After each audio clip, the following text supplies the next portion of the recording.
বিদ্যুৎ খাতে 15 বছরে বেড়েছে বেসরকারি নিয়ন্ত্রণ। উৎপাদনে ব্যবহৃত জ্বালানির বড় অংশই আমদানি নির্ভর। সঞ্চালন ব্যবস্থার দিকে নজর দেওয়ার তাগিদ। একটা অলিগার শ্রেণী তৈরি করেছে এবং তাদেরকে দিয়ে এই ধরনের ক্ষেত্র প্রস্তুত করে এই লুণ্ঠনটা করেছে এবং যার পরিপ্রেক্ষিতে আজকের এই লোডশেডিং, আজকের এই মূল্যবৃদ্ধি, আজকের এই আপনার বকেয়া।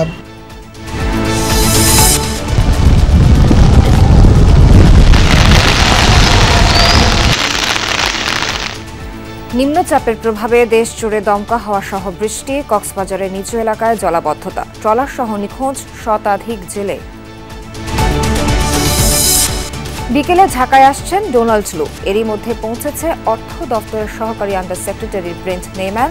কাল প্রধান উপদেষ্টার সাথে সাক্ষাৎ। পাচারকৃত অর্থ ফেরাতে দুবাই, সিঙ্গাপুর সহ 5 দেশের সহযোগিতা চায় বাংলাদেশ। মালয়েশিয়ার অভিজ্ঞতা কাজে লাগানোর পরামর্শ বিশেষজ্ঞদের। প্রবেশ মূল্য কমানোর পর প্রাণ ফিরে পেল বোটানিক্যাল গার্ডেন। বেড়েছে দর্শনার্থী আর হাঁটতে আসা মানুষ। সবুজের রাজত্ব আরও আকর্ষণীয় করার আশ্বাস। 20 টাকার জন্য শুট করে 100 টাকা, আসলে এটা সবার জন্য এফোর্ট না। 600-700 লোক সারাদিনে ঢুকতে, আজকে মার্শাল্লাহ 2800-3000 লোক হয়ে গেছে। অনেক বন্ধু বান্ধবের সাথে সাক্ষাৎ হয় এখানে আসলে, এই জন্য আসি।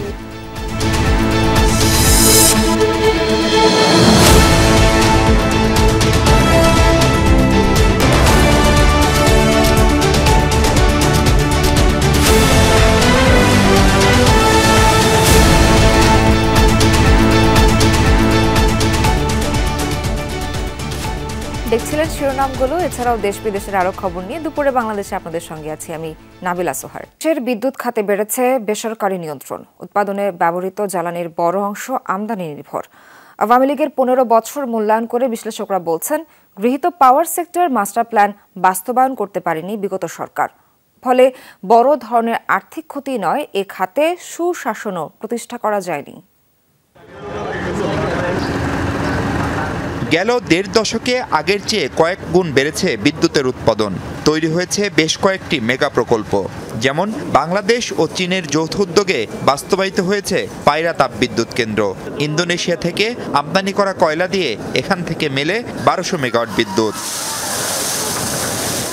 আবার ভারতের সাথে সুন্দরবন সংলগ্ন এলাকায় তৈরি হয়েছে রামপাল তাপবিদ্যুৎ কেন্দ্র। এর বাইরে আন্তদেশীয় গ্রিড লাইনের মাধ্যমেও ভারত থেকে আমদানি করা হয় 1160 মেগাওয়াট। আর সীমান্ত সংলগ্ন ভারতের আদানি গ্রুপের ঝাড়খণ্ড থেকেও আসার কথা 1500 মেগাওয়াটের মতো। দেশের 7-8টি বড় শিল্পগোষ্ঠীও আছে বিদ্যুৎ উৎপাদনে। এক সামিট গ্রুপের আওতায় ছোট বড় 14টি বিদ্যুৎ কেন্দ্র, যেগুলোর সক্ষমতা প্রায় 2200 মেগাওয়াট। এর বাইরে বহুল আলোচিত এস আলম গ্রুপের হাতে আছে 1224 মেগাওয়াট বিদ্যুৎ। তাছাড়াও ইউনাইটেড, ওরিয়ন, ইউনিক, ডোরিন, কনফিডেন্স ও বারাকা গ্রুপের হাতে আছে বিদ্যুৎ কেন্দ্রের মালিকানা।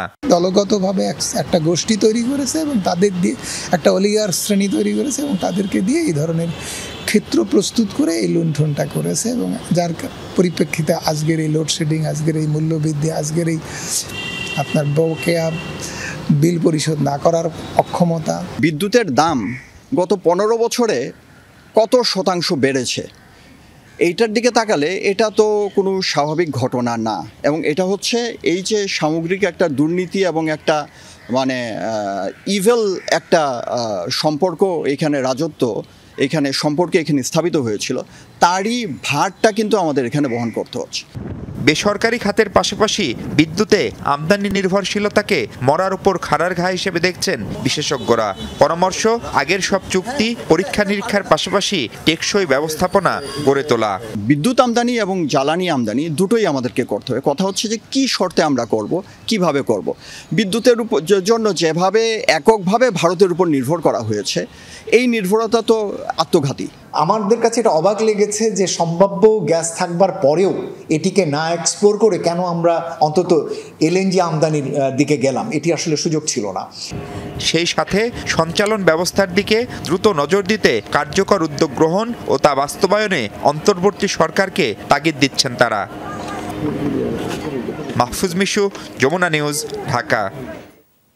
সাবেক স্বরাষ্ট্রমন্ত্রী আসাদুজ্জামান খানের সাফি মুদ্দাসির জ্যোতিকে গ্রেফতার করেছে পুলিশ। আশুলিয়া থানার মামলায় শুক্রবার রাতে রাজধানী থেকে তাকে গ্রেফতার দেখানো হয়। এ বিষয়ে জানাতে ডিবি কার্যালয় থেকে যোগ দিচ্ছেন সহকর্মী রাব্বি সিদ্দিকী।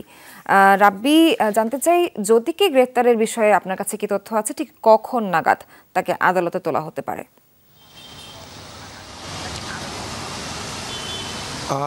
একটু বলে রাখি সোহার, যে স্বরাষ্ট্রমন্ত্রী যিনি 5 আগস্টের পর যিনি পলাতক, এবং সেই মন্ত্রীর ছেলে জ্যোতিকে মন্ত্রীর পরিবার, মন্ত্রীর সাবেক মন্ত্রীর স্ত্রী এবং আরও একজন তার মেয়েকে কিন্তু দুদিন আগেই ডিবি হেফাজতে নিয়ে আসে, এবং তাদের বিরুদ্ধে কিন্তু সুনির্দিষ্ট অভিযোগ ছিল, যে অভিযোগে ভিত্তিতে তাদের পুরো পরিবারকেই এই ডিবি কার্যালয়ে নিয়ে আসে, জিজ্ঞাসাবাদ করা হয় ব্যাপকভাবে। এবং সবশেষ আশুলিয়া থানার একটি মামলায় সাবেক স্বরাষ্ট্রমন্ত্রীর ছেলে জ্যোতিকে গ্রেফতার দেখিয়েছে আশুলিয়া থানা পুলিশ। এছাড়া পরিবারের যে অন্য যে সদস্য তাদেরকে কিন্তু ছেড়ে দেওয়া হয়েছে।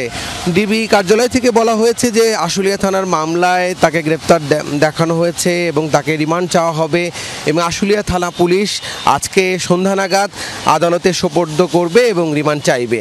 এবং তার বিরুদ্ধে আসলে সুনির্দিষ্ট যে অভিযোগ, সেটি আসলে এই 5 আগস্ট ছাত্র জনতার যে অভ্যুত্থানে যে পুলিশের নির্বিচারে গুলি, সেই পুলিশের সাথে তিনি একত্রিত হয়ে ছাত্র জনতার উপর গুলি চালিয়েছেন কিনা, বা তার বিরুদ্ধে পুলিশের যে নিয়োগ বদলি বাণিজ্যর যে অভিযোগ, সেই অভিযোগ আছে কিনা, এগুলো আরও সময়ের পর আমরা জানতে পারবো। তবে তাকে আপাতত যে তথ্যটি আমরা জেনেছি, সুনির্দিষ্ট অভিযোগেই তাকে গ্রেফতার করা হয়েছে এবং আজকে নাগাদ তাকে আদালতে তোলা হবে। ধন্যবাদ আপনাকে। সাগরে নিম্নচাপের প্রভাবে দেশের বিভিন্ন স্থানে ঝোড়ো হাওয়া সহ থেমে থেমে বৃষ্টি হচ্ছে। এতে কক্সবাজারের 9 উপজেলায় দেখা দিয়েছে ভয়াবহ জলাবদ্ধতা, পানিবন্দী কয়েক লাখ মানুষ। 5 ট্রলার সহ শতাধিক জেলে নিখোঁজের দাবি মালিক সমিতির। মিলেছে একজনের মরদেহ। এদিকে ভোলায় একটি ট্রলার সহ কয়েকজন জেলে নিখোঁজ। চারিদিকে অথই জল, যেদিকে দু চোখ যায় শুধুই প্লাবন চিত্র, ভাসছে জনপদ। সাগরের লঘুচাপের প্রভাবে 3 দিন ধরে টানা বৃষ্টি কক্সবাজারে। এতে উখিয়া, রামু, চকরিয়া, পেকুয়া সহ 9 উপজেলার নিম্নাঞ্চলে দেখা দিয়েছে ভয়াবহ জলাবদ্ধতা। ডুবেছে রাস্তাঘাট, বাড়িঘর। প্রশাসনের হিসেবে পানিবন্দী লক্ষাধিক মানুষ। এই 2 মাসে কয়েকবার কাঁচা রাস্তা, কাঁচা ঘরবাড়ি বিলীন হয়েছে। গরিব অসহায় মানুষগুলো খুবই বিপর্যস্ত। তবে এইবারের পানিটা খুব বেশি। বাড়িঘরে রান্না করতে পারতেছে না, চুলার মধ্যে পানি ঢুকে গেছে। আমাদের সব বাচ্চা কাচ্চা এখন কালকে থেকে না খেয়ে অনেক হাহাকার করতেছে। প্রায় 10,000 মানুষ এখন পানিবন্দী হয়ে আছে। এখানকার প্রায় 20টি গ্রাম প্লাবিত হয়েছে। আমরা এখনো পর্যন্ত প্রশাসনের কাছ থেকে কোনো ধরনের সাহায্য সহযোগিতা পাইনি। যার বড় ধরনের বিল্ডিং গুলো আছে, যার কাছে আছে নিজে এখন আমরা আশ্রয় নিচ্ছি। বৃষ্টি আর ঝড়ো বাতাসে কয়েক এলাকায় বিদ্যুৎ ও মোবাইল নেটওয়ার্ক বিচ্ছিন্ন। খোলা হয়েছে আশ্রয় কেন্দ্র। কক্সবাজারে 5 ট্রলার সহ শতাধিক জেলে নিখোঁজের দাবি করেছে ট্রলার মালিক সমিতি। উদ্ধারও হয়েছে মরদেহ। বাড়ছে দুশ্চিন্তা, ভোগান্তি।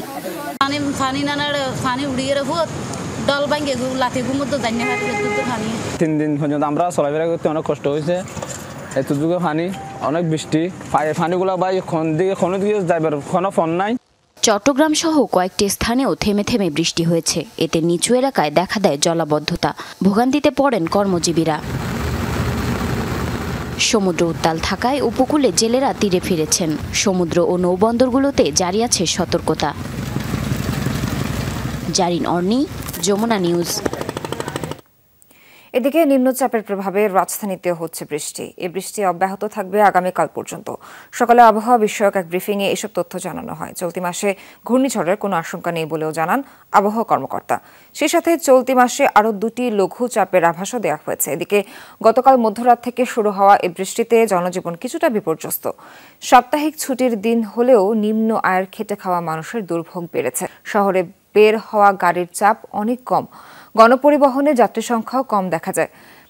আবহাওয়া অফিস জানিয়েছে, ঢাকার এমন গুড়ি গুড়ি বৃষ্টি আগামীকাল পর্যন্ত চলবে। টানা বৃষ্টিতে সারা দেশের মতো রাজধানীর তাপমাত্রা আরও কমে আসতে পারে।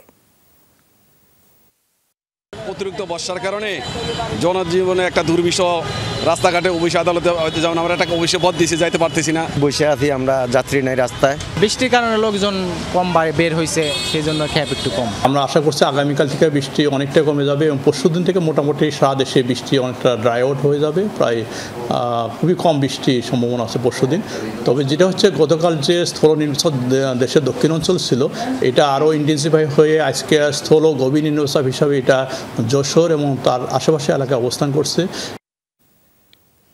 3 দিনের সফরে যুক্তরাষ্ট্রের উচ্চ পর্যায়ের একটি প্রতিনিধি দল ঢাকায় এসে পৌঁছেছে, যার নেতৃত্ব দিচ্ছেন মার্কিন অর্থ দপ্তরের সহকারী আন্ডার সেক্রেটারি ব্রেন্ট নেইম্যান। সকালে হজরত শাহজালাল আন্তর্জাতিক বিমানবন্দরে পৌঁছান তারা। বিকেলে ঢাকায় আসবেন মার্কিন পররাষ্ট্র দপ্তরের দক্ষিণ ও মধ্য এশিয়া বিষয়ক অ্যাসিস্ট্যান্ট সেক্রেটারি ডোনাল্ড লু। দিল্লি সফর শেষে তিনি ঢাকায় আসছেন। অন্তর্বর্তী সরকার দায়িত্ব নেওয়ার পর এটাই যুক্তরাষ্ট্রের কোনো প্রতিনিধি দলের প্রথম ঢাকা সফর। বাংলাদেশের সঙ্গে অর্থনৈতিক ও উন্নয়নমূলক সম্পর্ক জোরদারের উপর গুরুত্ব দিবেন ওয়াশিংটন। এছাড়া বাংলাদেশের বর্তমান সংকট উত্তরণের চাহিদাগুলো জানতে চাইবে প্রতিনিধি দল। তাছাড়া ভবিষ্যতে বাংলাদেশকে কিভাবে সহযোগিতা করা যায় তা নিয়েও হবে আলোচনা। যুক্তরাষ্ট্রের প্রতিনিধি দলের সদস্যরা অন্তর্বর্তী সরকারের প্রধান উপদেষ্টা ডক্টর মোহাম্মদ ইউনুস, পররাষ্ট্র উপদেষ্টা মোহাম্মদ তৌহিদ হোসেন, অর্থ উপদেষ্টা সালেহ উদ্দিন আহমেদ ছাড়াও পররাষ্ট্র সচিব, বাংলাদেশ ব্যাংকের গভর্নর সহ দায়িত্বশীলদের সাথে বৈঠক করবেন তারা। এই বিষয়ে আরও জানাবেন সহকর্মী আহমেদ রেজা। তিনি রয়েছেন গুলশান এলাকায়, সরাসরি যুক্ত হচ্ছি রেজার সঙ্গে। রেজা, সফররত মার্কিন প্রতিনিধি দলের আজ কি কি সূচি রয়েছে, এই বিষয়ে আপনার কাছে সবশেষ তথ্য জানাবেন।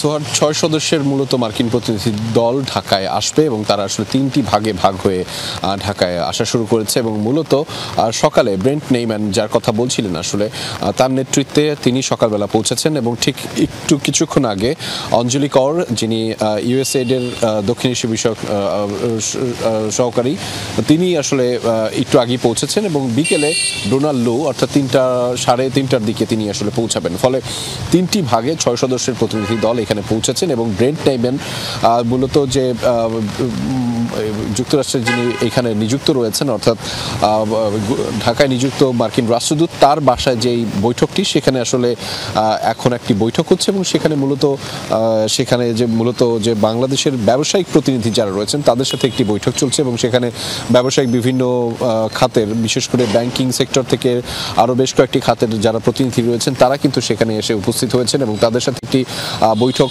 বেশ কিছুক্ষণ ধরেই চলছে এবং তার পরবর্তীতে আজকে কিন্তু আরও তাদের 2টি সূচি হওয়ার কথা রয়েছে। যদি এই সূচিগুলো সবগুলোই অনানুষ্ঠানিকভাবে হয়েছে, বাংলাদেশের কোনো রাজনৈতিক দলের সাথে এখন পর্যন্ত তারা কোনো ধরনের বৈঠক করবে কিনা সেটিও একটি অনানুষ্ঠানিকভাবে রয়েছে। তবে মূলত আগামীকাল রয়েছে তাদের মূল আনুষ্ঠানিকতা, যেখানে রয়েছে আপনি যেমনটি জানাচ্ছিলেন দর্শকদেরকে যে বাংলাদেশের অন্তর্বর্তীকালীন সরকারের প্রধান উপদেষ্টা ডক্টর মোহাম্মদ ইউনুসের সাথে তার সাক্ষাৎ রয়েছে এবং একই সাথে পররাষ্ট্র উপদেষ্টা এবং অর্থ উপদেষ্টার সাথেও কিন্তু তার যে সাক্ষাৎ রয়েছে সেটি রয়েছে এবং একই সাথে বাংলাদেশের সুশীল সমাজ এবং যারা বিভিন্ন পর্যায়ে সংস্কারের কথা বলছেন তাদের সাথেও একটি আলাদা করে বৈঠক হবার কথা রয়েছে। তবে সেটি পুরোটাই অনানুষ্ঠানিকভাবে সম্পন্ন হবার কথা রয়েছে এখন পর্যন্ত। আজকের দিনে সূচি এগুলি রয়েছে, আরো বিস্তারিত আমরা আপনাদেরকে পরে জানাতে পারবো। সোহা, রেজা, অনেক অনেক ধন্যবাদ আপনাকে। পাচার করা অর্থ ফিরিয়ে আনতে চায় বাংলাদেশ ব্যাংক। এজন্য প্রাথমিক উদ্যোগ শুরুর কথাও জানিয়েছেন governor doctor Ahsan H Mansur. বিশ্লেষকরা বলছেন, পাচারকৃত অর্থ ফেরত আনা কঠিন, তবে অসম্ভব নয়। এর জন্য প্রয়োজন বিশ্ব ব্যাংকের সহায়তা। তবে এর জন্য পরিমাণ নির্ধারণের পাশাপাশি কিভাবে অর্থ পাচার হয়েছে তাও জানাতে হবে সংশ্লিষ্ট দেশকে। গত 1.5 দশকে ব্যাপক লুটপাটের শিকার হয়েছে ব্যাংকিং খাত। এর বড় অংশই পাচার হয়েছে বিদেশে। পাচার হওয়া টাকার পরিমাণ অন্তত 2 লাখ কোটি টাকা। পাচার হওয়া অর্থ ফেরত আনতে শুরু থেকেই তৎপর বাংলাদেশ ব্যাংকের গভর্নর। এরই মধ্যে শুরু হয়েছে প্রাথমিক উদ্যোগ। বিশ্ব ব্যাংক সহ সংশ্লিষ্ট দেশের সহায়তাও চেয়েছে নিয়ন্ত্রক সংস্থা। বিশ্ব ব্যাংকের সাথে কথা বলেছি, আমরা ইউকে গভর্নমেন্টের সাথে কথা বলেছি, আমরা মার্কিন যুক্তরাষ্ট্রের সরকারের প্রতিনিধিদের সাথে কথা বলেছি এবং আরো কথা হবে, তারা আসছেন সামনে, আরো তাদের সহায়তাও চাচ্ছি, বুঝিয়ে দেওয়া যে কিভাবে এই কাজটা আগাবো আমরা আন্তর্জাতিকভাবে, যেটা অ্যাকসেপ্টেবল হবে। আরেকটা হচ্ছে তাদের দেশে সহায়তা দেওয়া, যাতে তারা আমাদের সম্পদ যেটা লুণ্ঠন করে নিয়ে গেছে সেটা আমরা ফেরত নিতে পারি। পাচার হওয়া অর্থের প্রধান গন্তব্য যুক্তরাষ্ট্র, যুক্তরাজ্য, দুবাই, সিঙ্গাপুর এবং কানাডা। এসব দেশ থেকে অর্থ ফেরাতে গঠন করা হবে টাস্কফোর্স। সহায়তা নেওয়া হবে বিদেশি বিশেষজ্ঞদের। এক্ষেত্রে বিএফআইইউ, দুদক এবং সিআইডির সাথে সমন্বয় করে কাজ করবে কেন্দ্রীয় ব্যাংক। পাচারের পরিমাণ নির্ধারণ করা জরুরি বলে মনে করেন বিশ্লেষকরা। যে কাজটা করতে হবে সেটা হলো যে সংখ্যাটাকে বের করা, যে কত টাকা কে কোথায় নিয়ে গেছে সেটাকে ট্র্যাকিংয়ের ব্যবস্থা করা। কারণ আপনি যদি তথ্যটা নির্ভরযোগ্য তথ্য তৈরি করতে না পারেন তাহলে তো পরবর্তী পদক্ষেপগুলো নেওয়া অসম্ভব হয়ে পড়ে। পাচার করা অর্থ ফেরাতে জাতিসংঘ, বিশ্বব্যাংক সহ বেশ কিছু সংস্থা সহায়তা দিয়ে থাকে। বিশ্লেষকরা বলছেন ইন্দোনেশিয়া এবং মালয়েশিয়ার অভিজ্ঞতাও কাজে লাগাতে পারে বাংলাদেশ ব্যাংক। এটুকু এস্টাবলিশ করতে পারেন যে আমার দেশ থেকে অবৈধভাবে এত টাকা অন্য দ্বিতীয় এক জায়গায় গেছে, ওই দ্বিতীয় জায়গা থেকে তোমার দেশে বৈধ পথে চলে এসছে। এটা যদি আপনি প্রমাণ করতে পারেন তাহলে তো আন্তর্জাতিক যে চুক্তিগুলো অলরেডি হয়েছে, যে অ্যান্টি মানি লন্ডারিং, তারপর countering the financing of terrorism, এই সিএফটি, এএমএল, তো এই ফাটফ, এখানে তো চুক্তিবদ্ধ সবাই, তো সেগুলো ব্যবহার করে উদ্ধার করা সম্ভব।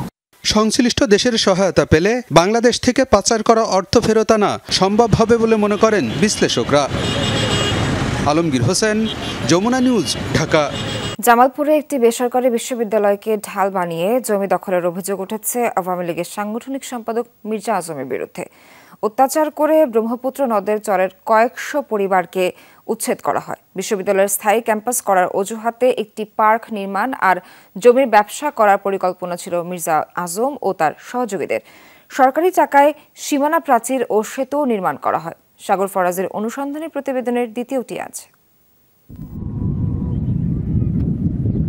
জামালপুর শহরে ব্রহ্মপুত্র পারে এই খোলা জায়গায় একসময় ছিল জনবসতি। 2018 সালে কয়েকশো পরিবারকে উচ্ছেদ করে এখানে শুরু হয় একটি বেসরকারি বিশ্ববিদ্যালয়ের স্থায়ী ক্যাম্পাস নির্মাণের কাজ। অভিযোগ আছে শহর রক্ষার অজুহাতে বাদ দিয়ে নদের একটি অংশকে মেরে ফেলা হয়। 2023 সালে শহরের 5 রাস্তায় একটি ভবনে শুরু হয় শেখ ফজিলাতুন্নেসা বেসরকারি বিশ্ববিদ্যালয়ের পাঠদান। প্রতিষ্ঠাতা আওয়ামী লীগের সাংগঠনিক সম্পাদক মির্জা আজম। স্থায়ী ক্যাম্পাস নির্মাণের জন্য নাওভাঙ্গাচরের ব্রহ্মপুত্র নদের 16.5 একর জমি নেওয়া হয়। এলাকাবাসীর অভিযোগ, বিশ্ববিদ্যালয়ের জন্য জমি বন্দোবস্ত নিলেও মূলত মির্জা আজম, পৌর মেয়র সানোয়ার হোসেন সহ তাদের সহযোগিতার পরিকল্পনা ছিল এখানে একটি পার্ক নির্মাণের। স্থানীয়দের নানাভাবে অত্যাচার করে আশেপাশের আরও প্রায় 9 একর জমি দখলে নেয় তারা। একটি সেতু থাকা সত্ত্বেও জনস্বার্থের দোহাই দিয়ে পাশে নির্মাণ করা হয় আরেকটি ব্রিজ। ওই বালিটির মধ্যে আমাদের বাড়ি আসছিল, 2.5 বিঘা সম্পদ থেকে বাড়ি ভেঙে দিচ্ছে। আঙ্গুর উপরে যে বাড়ি ঘর ভাঙার জন্য যে খাট জায়গা আমাদের চাওয়া ইয়ারা আগর করে পারিবারিক বাইকে আগরে পাতাই লাগবে জায়গা দিচ্ছে, এটা আগর টাকা পয়সা দেয়। আমাদের আবাদের জায়গা আছিল আর এখানে প্রায় 300-350 মতন ঘর আছিল। তোমরা কালকা থেকে এই বাড়ি ঘর সরাবা, হ্যাঁ যদি না সরাও তাহলে সবটি থানা মধ্যে নিয়ে যামগা। বিশ্ববিদ্যালয়টির ট্রাস্টি বোর্ডের 19 সদস্যের মধ্যে বর্তমানে মির্জা আজম সহ বেশিরভাগই পলাতক। 2 জন সিন্ডিকেট মেম্বারও আত্মগোপনে। এমন অবস্থায় ভবিষ্যৎ নিয়ে দুশ্চিন্তায় শিক্ষার্থীরা। তাদের ব্যক্তিগত পরিসরের যা দায়ভার সেটা আমরা কেন নিব? আমরা স্টুডেন্ট, আমরা পড়তে এসেছি, আমরা আমাদের ক্যারিয়ার করতে এসেছি, যেন সুষ্ঠুভাবে পড়াশোনা করতে পারি এবং কি ক্যাম্পাস থেকে সুষ্ঠুভাবে একটা মানসম্মত পয়েন্ট নিয়ে সার্টিফিকেট নিয়ে যেন বের হইতে পারি। বিশ্ববিদ্যালয় কর্তৃপক্ষ 26 একর জমি লিজ ও কেনার কথা বললেও তাদের ওয়েবসাইটে আছে 30 একর জমিতে ক্যাম্পাস তৈরির কথা। বৈধভাবে জমি নেওয়া হয়েছে বলে দাবি তাদের। 99 বছরের জন্য লিজ, তার ডকুমেন্ট এখনই আমার কাছে আছে। আমরা অন্যদের কাছ থেকে ক্রয় করেছি, সেই জমিগুলো আমাদের নামে অলরেডি মিউটেশন হয়েছে, এই ডকুমেন্টও আমার কাছে আছে। আর যে 4 একরের একটু বেশি, আমরা এখন ক্রয় প্রচেষ্টায় অব্যাহত আছি। জড়িতদের বিরুদ্ধে আইনগত ব্যবস্থা নেওয়ার দাবি স্থানীয়দের। আমরা চাই ব্রহ্মপুত্র নদের যে মূল ধারা সেটাকে খনন করা, এই বালু অপসারণ করে মূল ব্রহ্মপুত্রকে উদ্ধার করা। একটি বেসরকারি বিশ্ববিদ্যালয়ের জন্য যে বিশ্ববিদ্যালয়ে ব্যক্তি মালিকানাধীন কোনো প্রতিষ্ঠানের জন্য বাউন্ডারি ওয়াল পৌরসভার টাকায়, যেটাও গভর্নমেন্টের টাকা, এবং ব্রিজ গভর্নমেন্টের টাকায় করাটা টোটালি এটা আইন বহির্ভূতভাবে হয়েছে। তদন্ত সাপেক্ষে ব্যবস্থা নেওয়ার আশ্বাস জেলা প্রশাসনের। নদের নাব্যতা ফিরিয়ে আনার কথাও জানান কর্মকর্তারা।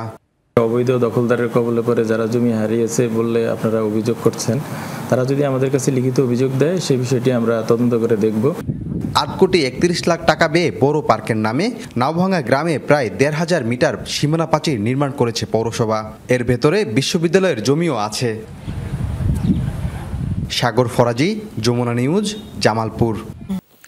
গোপালগঞ্জে কেন্দ্রীয় স্বেচ্ছাসেবক দলের ক্রীড়া সম্পাদক শওকত আলী দিদার হত্যার ঘটনায় এখনও মামলা হয়নি, আটকও হয়নি কেউ। এরই মধ্যে ময়নাতদন্ত শেষে শওকত আলী দিদারের মরদেহ পরিবারের কাছে হস্তান্তর করা হয়েছে। ঢাকার জুরাইন কবরস্থানে তাকে দাফন করা হবে। হত্যার প্রতিবাদে আজ সারা দেশে বিক্ষোভ কর্মসূচির ডাক দিয়েছে স্বেচ্ছাসেবক দল। এর আগে গত রাতে পাথালিয়া এলাকা থেকে দিদারের মরদেহ উদ্ধার করে পুলিশ। ওই দিন বিকেলে জেলা শহরের কুয়েতগ্রাম মোড়ে পথসভা শেষে টুঙ্গিপাড়ায় রওনা হন বিএনপি নেতাকর্মীরা। পথে ঘোনাপাড়া মোড়ে আওয়ামী লীগের ব্যানার ফেস্টুন ছেঁড়াকে কেন্দ্র করে বিএনপির গাড়ি বহরে হামলার ঘটনা ঘটে। এতে সংঘর্ষে জড়ায় দুপক্ষ। এ সময় গণমাধ্যম কর্মী সহ অন্তত 40 জন আহত হন। ভাঙচুর করা হয় কমপক্ষে 10টি গাড়ি।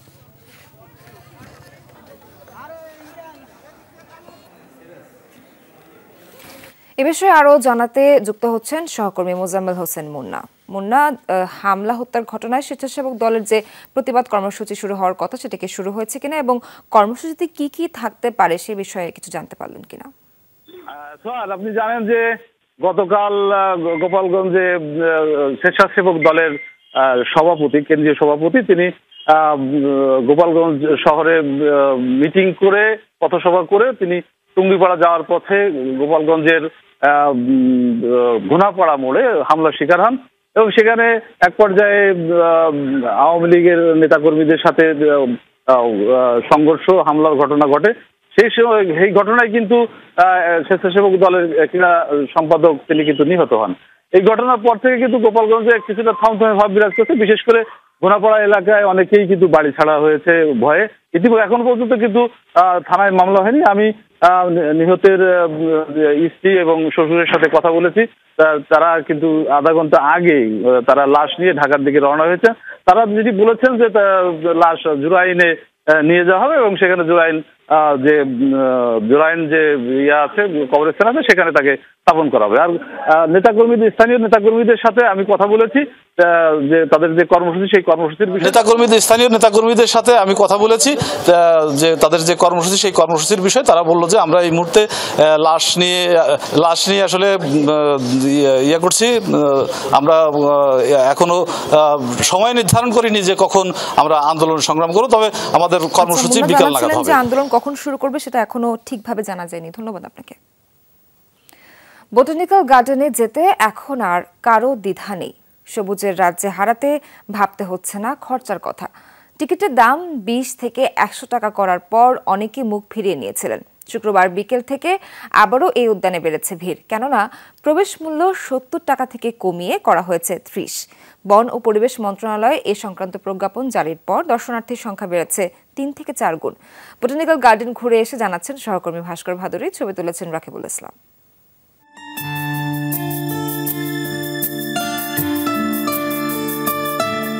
যতদূর দেখা যায় সবুজের রাজত্ব।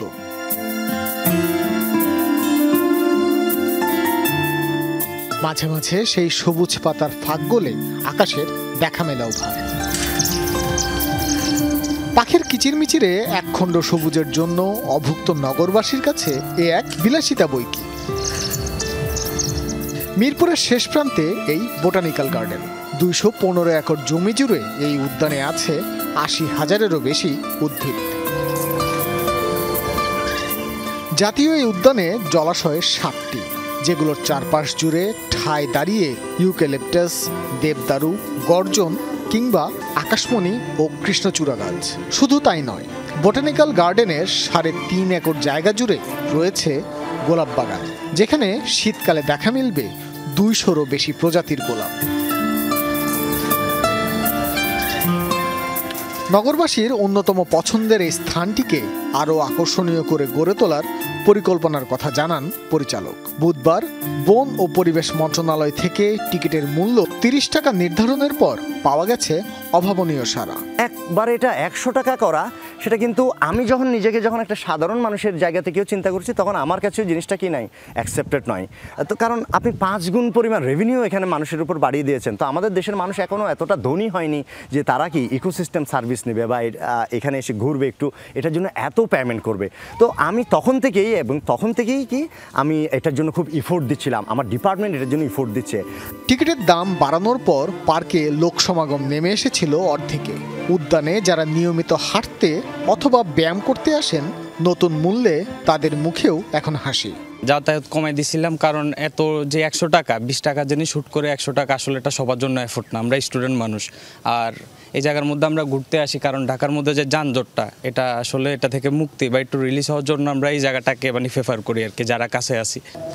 গাছালি দেখে একটু ভালো লাগে, লোকজন অনেক বেড়াতে আসে, তাদের সাথে অনেক বন্ধু বান্ধবের সাথেও সাক্ষাৎ হয় এখানে আসলে, এই জন্য আসি। রেগুলার আসা হয় না, আজকে স্পেশালি শুক্রবার দিন ছিল আর ফ্রেন্ড সার্কেল সবাই আমরা ফ্রি ছিলাম, তাই একটু মানে ঘোরাফেরার জন্য চলে আসা। 100 টাকাটা আসলে বেশি হাই হয়ে যায়, পাশে চিড়িয়াখানা ওইটার রেঞ্জ যেহেতু 50 টাকা, এটা 100 টাকা আসলে একটু বেশি হয়ে যায়। হ্যাঁ, দীর্ঘদিন পর চিরচেনা পরিবেশ ফিরে পাওয়ায় খুশি পার্কের ইজারাদার ও গেটম্যান। 100 টাকার সময় লোক 600-700 লোক সারাদিনে ঢুকতো, আজকে মার্শাল্লাহ 2800-3000 লোক হয়ে গেছে। আমাদেরও অনেক লস হয়েছে এই ব্যবসা। এই যে মানুষ এখন 30 টাকা ঠিক আছে, মানুষ আনন্দে ঢুকছে এখানে, কারো মনে কষ্ট নাই, হাসি খুশিভাবে যাচ্ছে মানুষ। ভালো থাকার অসম প্রতিযোগিতার এই শহরে যাবতীয় সমীকরণগুলোকে ছুটি দিয়ে পরিবারের সকলের গন্তব্য হতে পারে এই বোটানিক্যাল গার্ডেন। ভাস্কর ভাদুরী, যমুনা নিউজ, ঢাকা। সরকারের অর্থ প্রয়োজন, এজন্য বেশি করে রাজস্ব আদায় করতে হবে, তবে তা মানুষকে কষ্ট দিয়ে নয়। রাজস্ব কর্মকর্তাদের এমন নির্দেশনা দিয়েছেন অর্থ উপদেষ্টা ডক্টর সালেহ উদ্দিন আহমেদ। বলেন, বন্ধ করতে হবে অপচয়। সকালে এনবিআর ভবনে ছিল আয়কর বিষয়ক আলোচনা সভা, সেখানে উপদেষ্টা বলেন, কর আদায়ে ভয়ের সংস্কৃতি দূর করতে হবে। জানান, বিদেশি ঋণ কমিয়ে অভ্যন্তরীণ আয় বাড়ানোর দিকে জোর দেওয়ার সময় এসেছে। কাজের ক্ষেত্রে দীর্ঘসূত্রিতা বন্ধ করার নির্দেশ দেন তিনি। বলেন, দ্রুত সেবা নিশ্চিত করতে হবে। উল্লেখ করেন, জনগণের উপর কর চাপিয়ে দেওয়া যাবে না। বলেন, কর ফাঁকি বন্ধ করা প্রয়োজন। স্বচ্ছতা এবং জবাবদিহিতা প্রতিষ্ঠার আহ্বান জানান তিনি। মানুষ যাতে সদিচ্ছায় কর দেয়, সেই পরিবেশ নিশ্চিতের আহ্বানও জানান তিনি। ট্যাক্সের একটা প্রিন্সিপাল আছে, equity and ability to pay. আপনার যদি এবিলিটি থাকে আপনি পে করবেন, আর হলো একজন বেশি দেবে ট্যাক্স আরেকজন কম দেবে, সেটা কিন্তু ঠিক না, মানে ক্রাইটেরিয়া অনুযায়ী। আর কোনো ক্রমেই যেন আপনাদের ভয়ের উদ্রেক না করে, মানে এনবিআর অফিসিয়ালদেরকে যে ওনার কাছে গেলে আমার কি হবে, এইটাই যেন না হয়, এটা একটু আশ্বস্ত করবেন, ন্যায় বিচার করবেন। তৈরি পোশাক কারখানা সচল রাখা নিয়ে চ্যালেঞ্জের মুখে পড়েছেন উদ্যোক্তারা। বলছেন, বহিরাগতরা হামলা চালাচ্ছে, লুটও হয়েছে কারখানায়, অনেক মালিক পালিয়ে বেড়াচ্ছেন। বিজিএমই আয়োজিত মতবিনিময় সভায় এমন উদ্বেগজনক তথ্য তুলে ধরেন মালিকরা। এ সভায় উপস্থিত আছেন শিল্প উপদেষ্টা আদিলুর রহমান খান এবং শ্রম উপদেষ্টা আসিফ মাহমুদ সজীব ভূঁইয়া। এফবিসিসিআই এর সাবেক সভাপতি এ কে আজাদ বলেন, কষ্ট করে গত মাসের বেতন পরিশোধ করেছেন। কারফিউ আর আন্দোলনের কারণে উৎপাদন বন্ধ রাখতে হয়েছিল। এরই মধ্যে 270 পোশাক কারখানা বন্ধ হয়েছে। ডিসেম্বরের মধ্যে আরও অনেক গার্মেন্টস বন্ধ হয়ে যাওয়ার শঙ্কা রয়েছে। সংগঠনের নেতারা বলেন, ইউক্রেন রাশিয়া যুদ্ধের কারণে ইউরোপের লোকজন পোশাক কেনা কমিয়ে দিয়েছে। অভিযোগ করেন, সন্ধ্যার পর নিরাপত্তাহীনতায় থাকতে হচ্ছে। বলেন, বাংলাদেশ ব্যাংক বিশেষ ব্যবস্থা না করলে বেতন পরিশোধ নিয়ে বিড়ম্বনা তৈরি হবে। উদ্যোক্তারা বলছেন, বেশ কিছু রফতানি আদেশ পাকিস্তান ও কম্বোডিয়ায় চলে গেছে। অস্থিরতা নিরসনে শ্রমিক নেতাদের ভূমিকা রাখার আহ্বান জানান।